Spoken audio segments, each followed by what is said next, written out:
Assalamualaikum warahmatullahi wabarakatuh.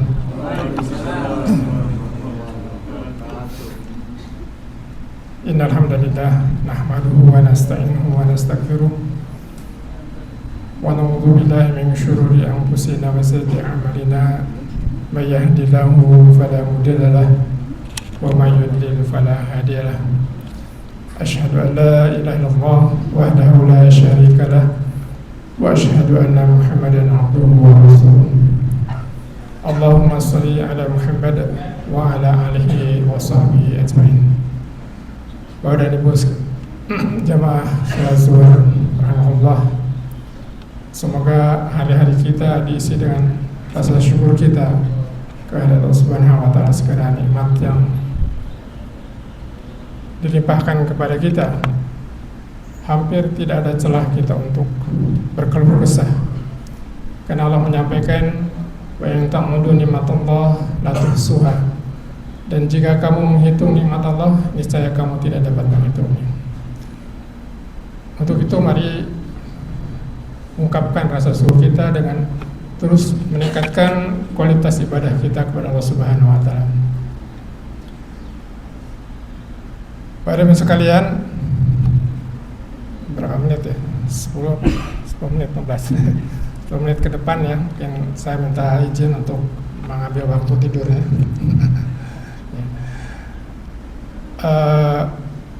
Menurut penelitian saya gitu, selama di NP ini mungkin waktu efektif kita untuk mendengarkan itu sekitar 10 menit kayaknya. Jadi kalau saya khutbah di sini, malah ada ketika baru pembukaan sudah ada yang menunduk ini. Sudah hilang ini. Jadi baru pembukaan udah ada yang ya, semoga Allah mengampuni ya, karena tidak bisa ditahan gitu. Asal jangan sampai ketika duduk udah niat gitu, pas nanti khatib naik mimbar saya mau tidur, nah itu udah dosa. Tapi mudah-mudahan karena sudah tahan nih, kan sunnahnya kan kalau khatib itu tuh dilihat kan ya, dilihat. Tapi kalau udah kita ada gini mas selep gitu, semoga Allah mengampuni gitu. Baik-baik sekalian, di masjid saya nih ketika Ramadan di hari pertama itu saya harus sekitar 15 menit harus sudah berangkat gitu ya, di hari pertama taraweh gitu, karena semakin kita terlambat parkir kita semakin jauh gitu ya. Terus seperti berlangsung sampai akhirnya dimasuk ke 10 kedua ya, berarti sekitar di malam 11 lah ya. Itu ketua panitia memutuskan, kebetulan masjid saya itu tempat saya berjamaah ada 2 lantai ya, 2 lantai. Nah pada saat memasuki 10 kedua di malam ke-11 atau 12, panitia Ramadan memutuskan untuk menutup lantai 2. Untuk lantai 2 kenapa? Karena jamaahnya di bawah masih ada ruang di sana, malah anak-anak kadang main-main kan gitu. Akhirnya diputuskan tinggal di lantai 1 ya, jadi sepemahaman atau sepengetahuan saya, setiap saya mau sholat takbir di taraweh, lihat ke belakang masih lengkap ya sampai belakang alhamdulillah, tapi lantai 1 gitu, lantai 2 sudah kosong ya. Nah terkait dengan tema kita hari ini tentang bagaimana menjaga komitmen kita di bulan Ramadan ini, nah mungkin ini udah gejala nih gitu. Bagaimana komitmen kita gitu. Kalau misalkan kita ibaratkan hati kita tadi seperti masjid tempat berjamaah saya ada 2 lantai gitu ya. Nah kita tanya pada diri sendiri gitu, komitmen kita sampai hari ini di bulan Ramadan, apakah masih lengkap sampai lantai 2 di hati kita, atau sama dengan di masjid saya sudah ke lantai 1 gitu. Nah di hari pertama waktu Ramadan di sini saya pernah menyampaikan ada 4 tipe kan orang memasuki Ramadan. Yang pertama biasa-biasa saja, yang kedua semangat di 10 hari terakhir dan tewas di hari selanjutnya. Yang kedua, semangat di hari 10 pertama, di 10 hari kedua tewas, di 10 hari ketiga bangkit lagi. Dan yang terakhir adalah di 10 pertama semangat, 10 kedua makin semangat, dan 10 ketiga terus semangat. Nah, mudah-mudahan kita ada di yang terakhir ya. Nah, ini berbicara komitmen kan itu.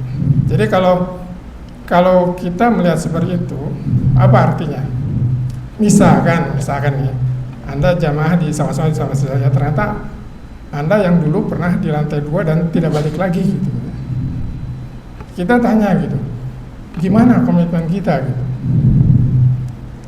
Gimana komitmen kita di awal? Apakah di awal sudah berkomitmen? Komitmen itu apa? Komitmen itu kan di dalamnya ada keterikatan, di dalamnya ada tanggung jawab, di dalamnya ada kesungguh-sungguhan kan. Kalau kita bicara komitmen seperti itu kan, oh saya berkomitmen terhadap A, saya berkomitmen untuk bekerja dengan bagus di PT NPI ini.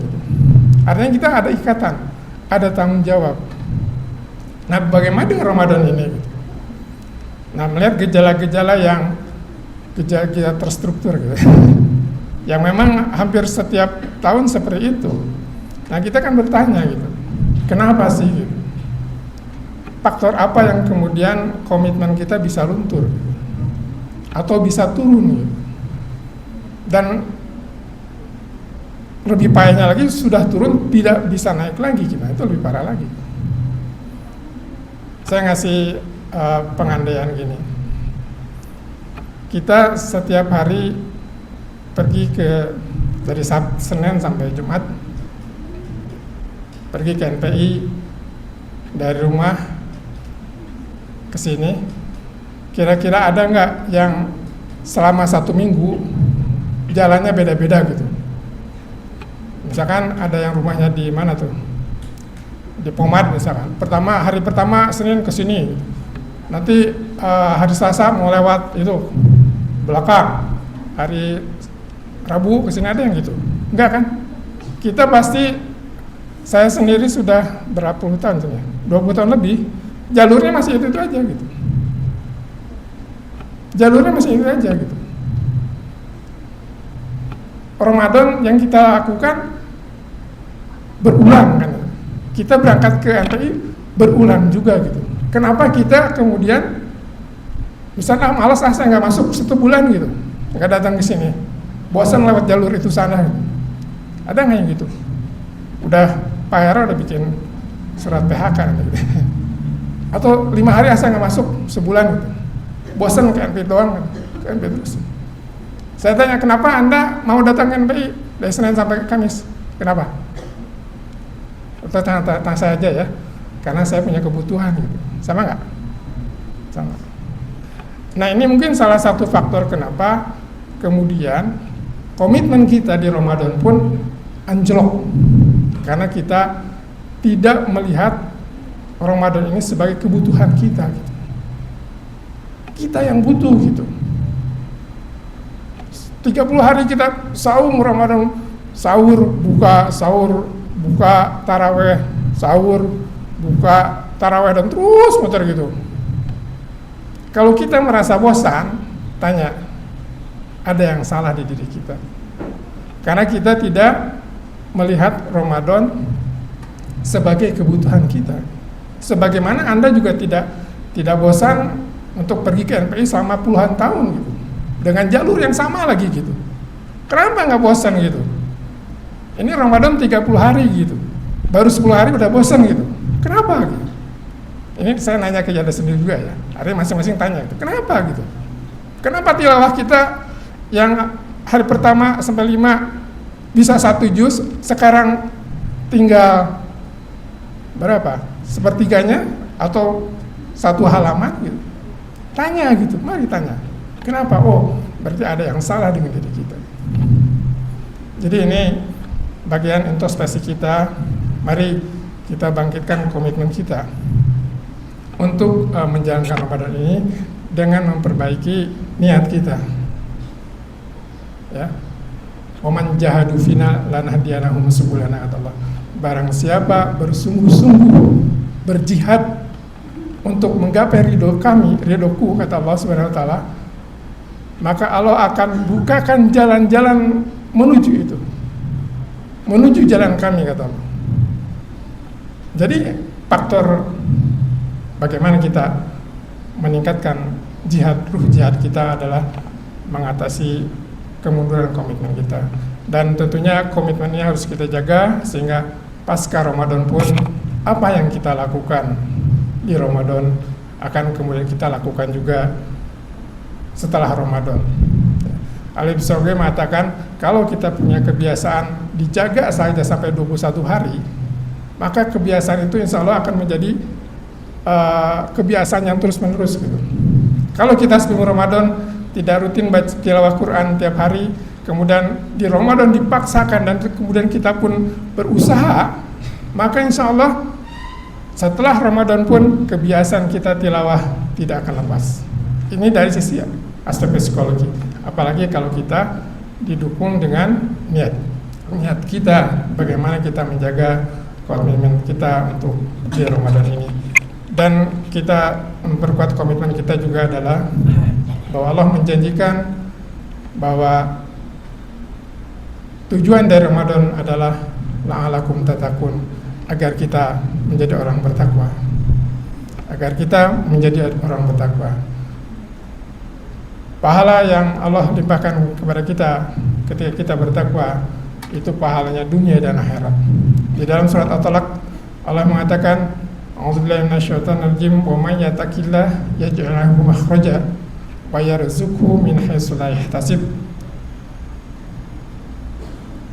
Barang siapa yang bertakwa kepada Allah, maka Allah akan memberikan jalan keluar dan memberikan rezeki dari arah yang tidak disangka-sangka. Itu adalah sebagian dari Allah limpahkan kepada orang-orang bertakwa. Salah satunya upaya kita adalah di Ramadan ini, mari kita maksimalkan Ramadan ini, mari jaga komitmen kita di Ramadan ini, sehingga untuk menjadi orang bertakwa bisa kita wujudkan sebagaimana Allah sampaikan di surat Al-Baqarah tadi. Demikian saya sampaikan, subhanakallahumma bihamdika asyhadu an la ilaha illa anta astaghfiruka wa atubu ilaik. Assalamualaikum warahmatullahi wabarakatuh.